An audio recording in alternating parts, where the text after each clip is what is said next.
Hello and welcome to our next video. In this lesson, we're going to go ahead and create our web project. So the first thing I want to make sure is that you have a place to store your projects.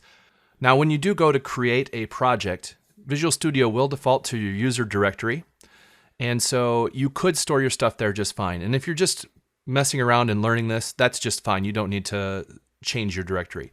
But if you're looking to do more development, you want to keep a structure that's going to make sense and that you can easily find and move around. So I would suggest just creating a default root directory to store your projects. Here I've created msdev right on my C drive.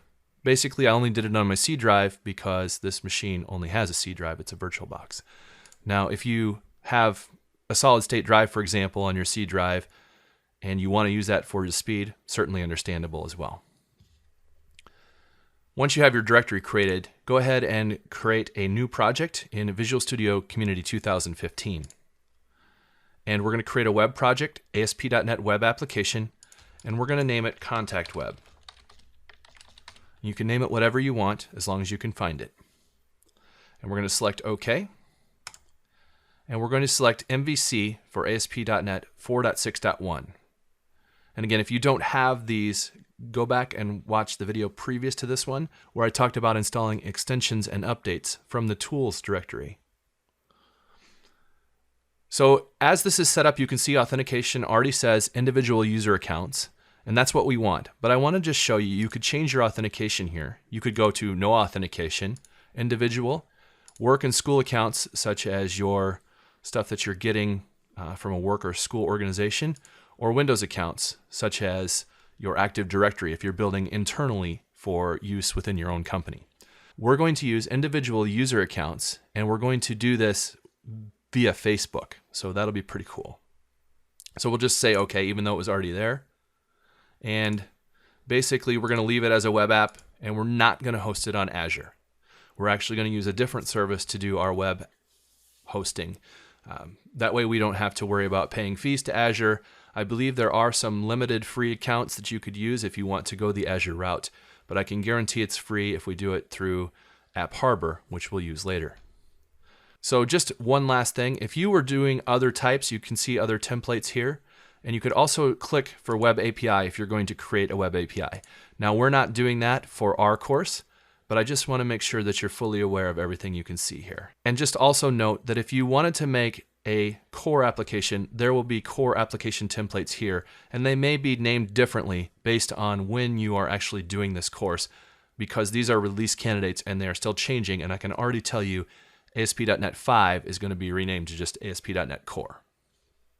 Let's select OK and continue and create our project. And what this will do is wire up our project, getting it ready to go. It has a bunch of stuff in it by default, and we're going to change that to make it a little more user-friendly and a little more standard for how the other developers might interact with our code.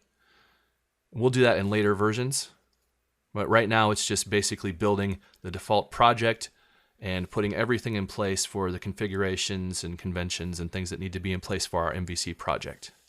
And so here we can see that our project is up and running, and it's still going to add some stuff here as it builds packages restoring from NuGet that will allow us to be able to run the code. And it looks like it's ready to go.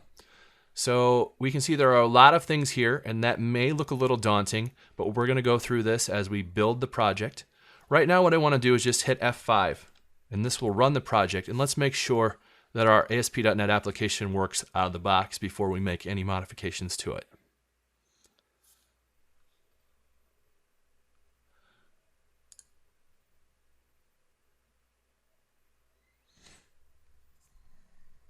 And there we see our ASP.NET application is working. So we can click on Home, About, Contact, Register and Login we'll worry about later. I just want to show you that it is wired up with Bootstrap here. So if we move all the way over, we can see that we get our drop-down menu, and that is what it would look like on a smaller device, which is awesome.